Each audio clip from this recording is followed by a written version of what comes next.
Shalom, peuple de Dieu. Shalom, bien-aimés dans le Seigneur. Que la paix de notre Seigneur Jésus-Christ soit dans vos maisons, dans le nom puissant de Jésus. Alléluia. C'est encore une grâce, c'est un privilège ce matin de vous retrouver dans notre dévotion de ce matin. Alléluia. Bien-aimés, ce matin, le Seigneur veut encourager quelqu'un. Le Seigneur veut parler à quelqu'un.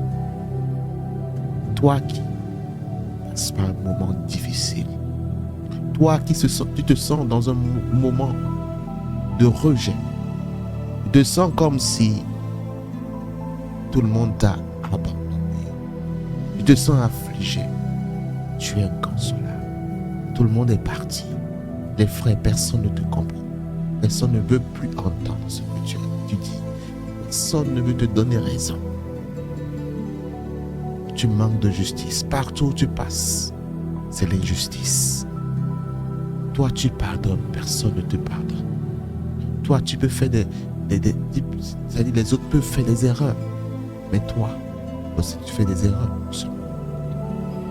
On veut te briser. On veut te casser les os. Tu passes par un moment de doute. Tu te poses des questions. Ou tu te demandes s'il faut continuer. Tu passes par un moment difficile.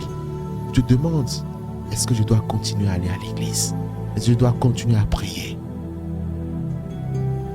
Est-ce que je dois continuer à croire en Dieu?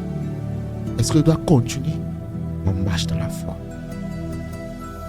Bien-aimé, ce matin, le Seigneur veut te parler. La voix de l'Éternel s'adresse à toi dans sa parole. Dans l'évangile de Matthieu, chapitre 5, la partie du premier verset. La Bible dit, voyant la foule, Jésus monta sur la montagne. Et après qu'il se fut assis, ses disciples s'approchèrent de lui. Puis ayant ouvert la bouche, il les enseigna et dit, heureux les pauvres en esprit, car le royaume des cieux est à eux. Heureux les affligés, car ils seront consolés. Car ils seront consolés.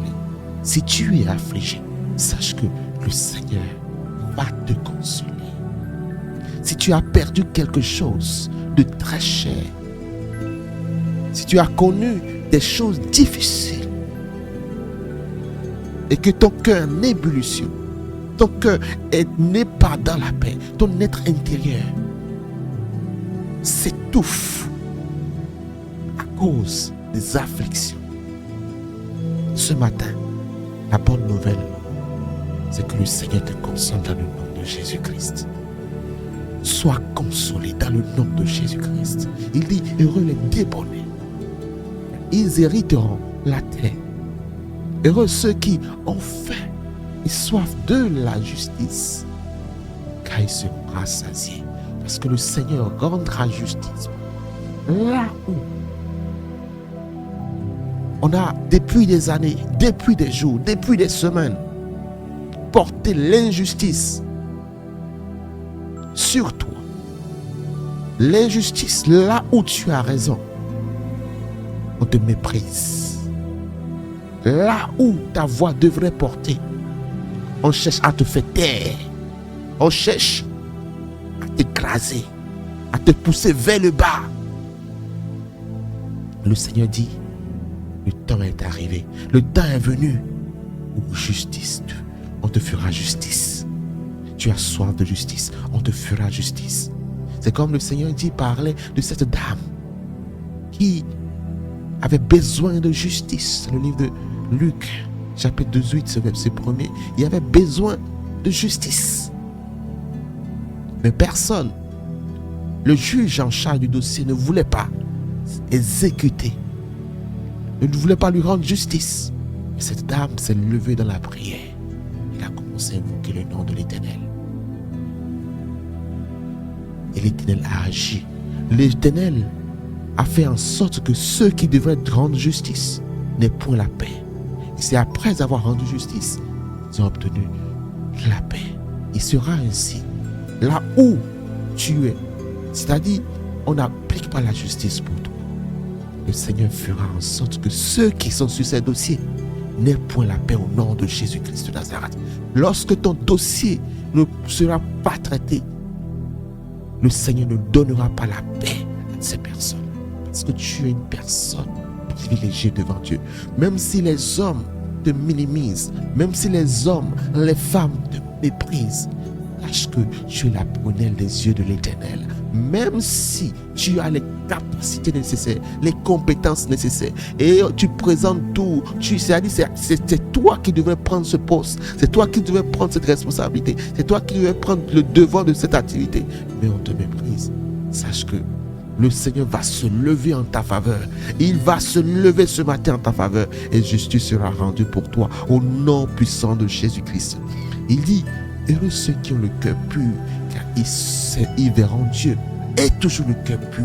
Sois sincère dans ta marche. Sois sincère dans ta consécration. Sois sincère dans ton travail. Aie toujours le cœur pur afin d'être vu par Dieu.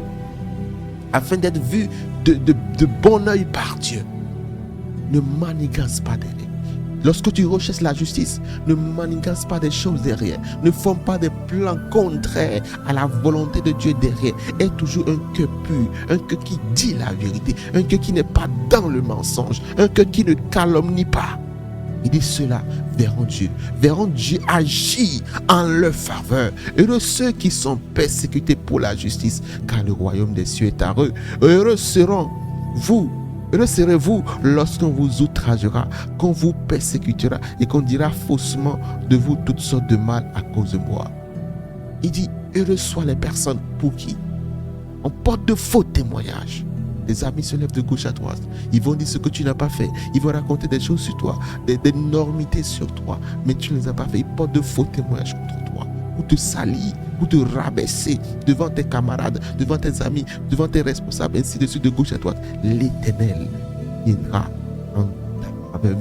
agira en ta faveur ce matin. Cela va s'arrêter. Ceux qui se sont levés contre toi pour porter de faux témoignages contre toi, le Seigneur va prendre le cas, c'est-à-dire en charge, et va régler la situation afin que tu aies justice. Il dit: réjouissez-vous et soyez dans l'allégresse, parce que votre récompense sera grande dans les cieux, car c'est ainsi qu'on a persécuté les prophètes qui ont été avant vous.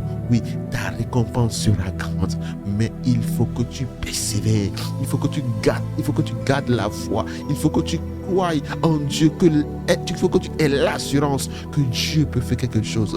Ne décide pas parce que l'Esprit me dit qu'il y a quelqu'un qui veut abandonner. N'abandonne pas parce qu'on t'insulte, parce qu'on se moque de toi.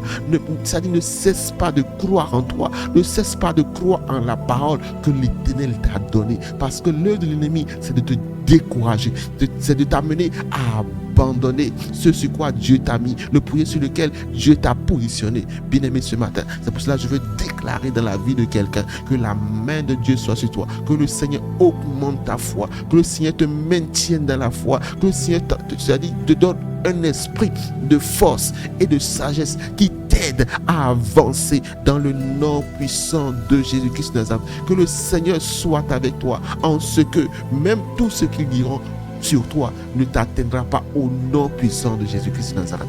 Que la main de l'Éternel soit sur toi, soit bénie, que ta famille soit bénie, que tes enfants soient bénis dans le nom puissant de Jésus-Christ de Nazareth. Que la paix de notre Seigneur soit avec vous dans vos demeures, au nom puissant de Jésus-Christ.